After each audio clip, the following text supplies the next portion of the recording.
Nedir vallahi ben işledim. Babam nece işlesendir vallahi ben boşandım kişimin başında işlerim indi. Ya da baksan özü hariçti. Kalkır birden ne var? Dirmen buna varram. Bunun başında sarf ederim özünü. Boşanam özünü. Nafakallam özünü. O nafakayı da meşruat sarım. Bu haramdı. Caiz değil. Nece olur sen böyle desen? Sen buna vardı yani sen hesap ele vakti varıp sen özüne. Yani sen bunu varıp sen çürük işçi varıp sen özüne. Şehvatı uç varıp sen, para uç varıp sen özüne. Bu caiz değil, olmaz. Müslüman insan, kardeşim, bazı arvadlar çıkıptı, bazı kızlar çıkıptı, bazı neneler de bu işin arkası zadı. Kalkır nedir? Dirmen bir de neye varram özünden, 2 ay sonra, 3 ay sonra boşanmam özünden, nafaka çekerim özünden, giderim meşru açarım özümce. Bir arvad dagi, 2 arvad dagi, 3 tane dagi, 4 tane dagi, bunu kulağın dolu ejderem ve tatbik edirler özüne. Yani naksar vatan sorsan, desen senin vazifen nedir? Vallahi ben işledim. Babam nece işlesendir? Vallahi ben boşandım kişimin başında işlerim indi. Ya da baksan özü hariçti. Kalkır birden ne var? Dirmen buna varram. Bunun başında sarf ederim özünü. Boşanam özünü. Nafakallam özünü. O nafakayı da meşruat sarım. Bu haramdı. Caiz değil.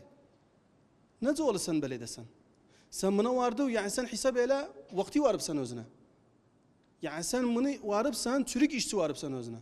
Şehvatı uç varıp sen, para uç varıp sen özüne. Bu caiz değil, olmaz. Müslüman insan dikkat etsin.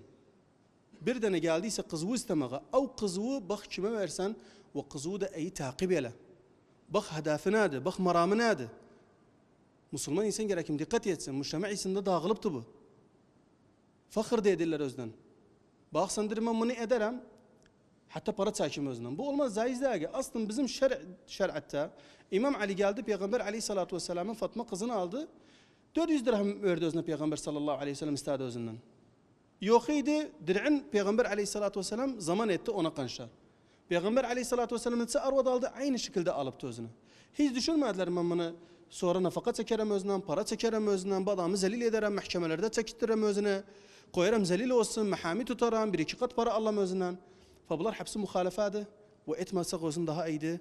Hatta hem müştema geriye gitmesin ve hem de o kız hasar olmasın, hem de o erkek günahtı kardeşim. Gelin bakın yazdı bu erkekler neler çekirler. Vallahi o haketleri tahammül edirler, o zurufu tahammül edirler, bu yoksulluğu çekirler. Kimi içi? Uşak hatırı içi. Sen o hatırı çekirler bazen. Kızı o hatırı çekirler. Hatta sen ihtiyaç olmayasan.